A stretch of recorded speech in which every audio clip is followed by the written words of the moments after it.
गुरु प्यारी साध संगत जी, राधा स्वामी जी। साध संगत जी, एक आराध्या नाम की पीर हुआ करती थी। सबने उसका नाम तो सुना ही होगा। मुस्लिम पीर थी और एक दिन सुबह उठी और क्या देखती है कि उसके सैकड़ों शिष्य उसके घर के बाहर खड़े हैं, झोपड़ी के बाहर आकर खड़े हैं। साध संगत जी, आराध्या का जीवन पढ़ो तो हैरान कर देने वाला जीवन है, क्योंकि आराध्या के जीवन में इतने दुख हैं ना साध संगत जी, इतने दुख, और एक भी दुख उसे उसके पथ से गिरा नहीं पाया। कमाल का जीवन है उसका। बचपन में उसे बेच दिया गया, वेश्या बना दिया गया, उसके शरीर को बेचा गया, लेकिन उसने हर एक की अरदास ही की और किसी के बारे में बुरा विचार मन में नहीं लाया। जो भी उसके साथ होता रहा केवल शुक्राना ही किया। इतना ऊंचा जीवन वो आराध्या एक दिन जब सुबह उठी तो उसके जो बहुत सारे मुरीद थे, शिष्य थे, उसकी झोपड़ी के बाहर खड़े थे। और फिर वो कहने लगी कि ना तो आज ईद है और ना ही मैंने तुम्हें बुलाया है, क्यों आए हो?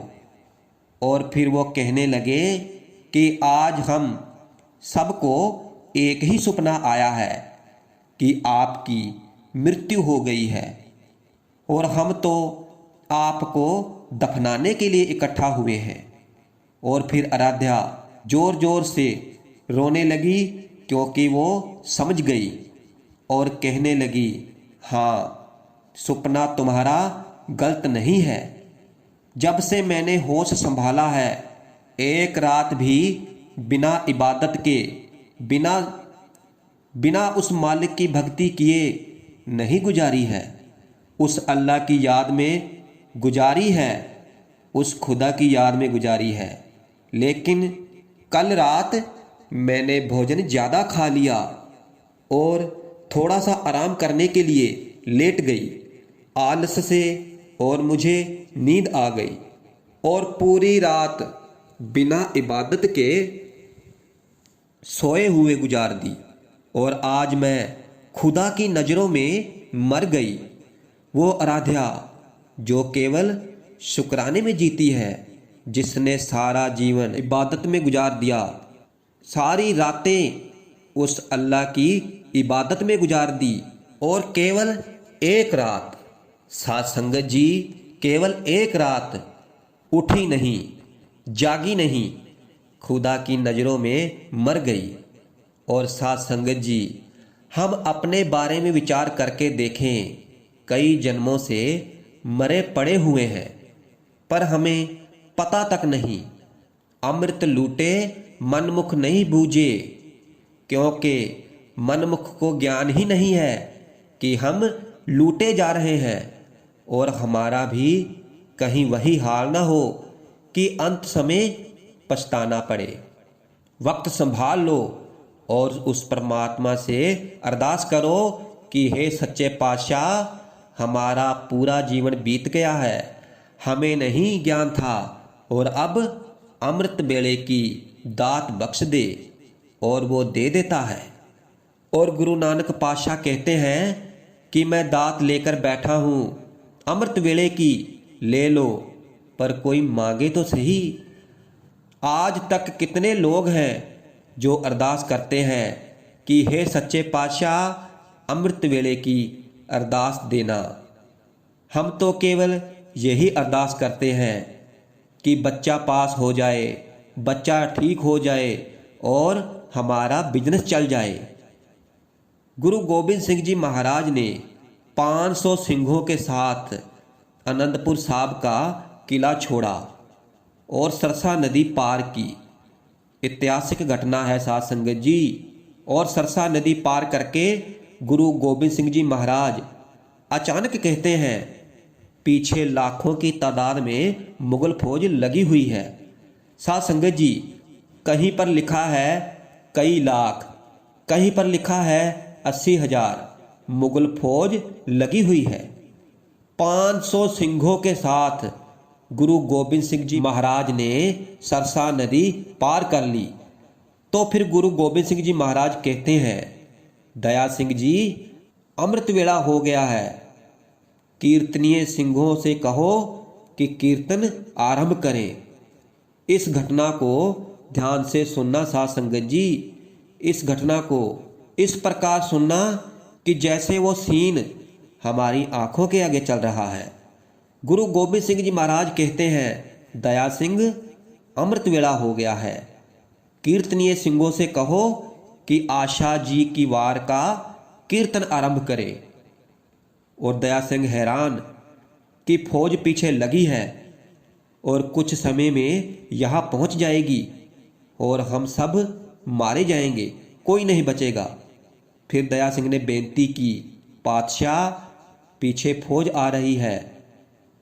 फिर कहने लगे, ठीक है ऐसा करो, आशा जी की वार का कीर्तन आरंभ करो और 250 सिंहों से कहो कि बैठकर कीर्तन सुने, मन एकाग्रजित करके अमृत वेला संभाले।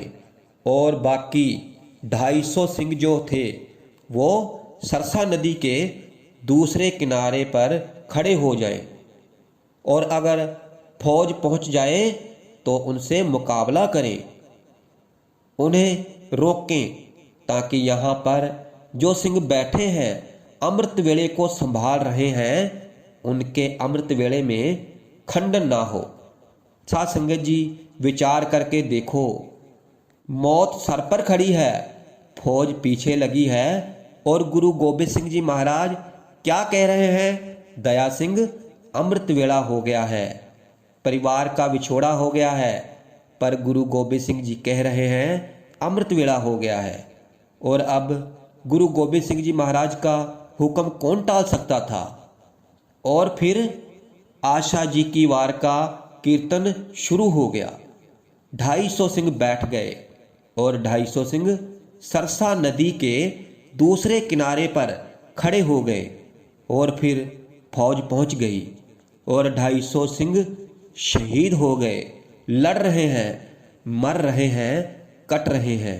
और इस तरफ 250 सिंह समाधि लगाकर बैठे हुए हैं। और फिर आशा जी की वार का कीर्तन का भोग पड़ा। दया सिंह पहली बार इतिहास में लिखा है कि गुरु की शान में गुस्ताखी की, सवाल पूछकर, क्योंकि गुरु के आगे सवाल का मतलब नहीं है। कहने लगा, पातशाह आपके आज के अमृत वेले ने हमारे प्यारे 250 सिंह शहीद करवा दिए। एक दिन अमृत वेला ना संभालते तो क्या हो जाता। फिर साध संगत जी गुरु गोबिंद सिंह जी महाराज ने जो जवाब दिया, हम सब के लिए डूब मरने वाली बात है। वो जवाब ये था, गुरु गोबिंद सिंह जी महाराज कहने लगे, दया सिंह क्या कहता है कि 250 सिंह शहीद हो गए। मैं कहता हूँ 500 सिंह शहीद हो जाएं। मैं कहता हूँ तू भी शहीद हो जाता, मैं भी लेखे लग जाता। अगर मैं भी लेखे लग जाता और आगे चलकर कोई ये कथा सुनता, ये इतिहास पढ़ता कि गुरु गोबिंद सिंह जी महाराज ने युद्ध के मैदान में भी और अपने 250 सिंह शहीद करवाकर भी अमृत वेला नहीं छोड़ा। अमृत वेला कितना जरूरी होगा एक सिख के लिए।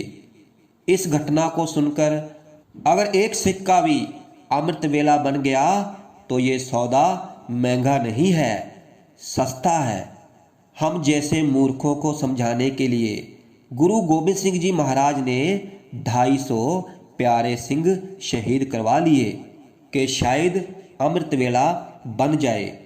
और अगर इस घटना को सुनने के बाद भी किसी का अमृत वेला नहीं बनता तो समझ लेना कोई ना सुने पुकार, अंत में पछताते हुए जाएंगे। गुरु का ज्ञान होते हुए भी ठोकरें खाएंगे। जो अमृत वेला अभी भी नहीं संभालेंगे, वास्ता है गुरु का अमृत वेला संभालो।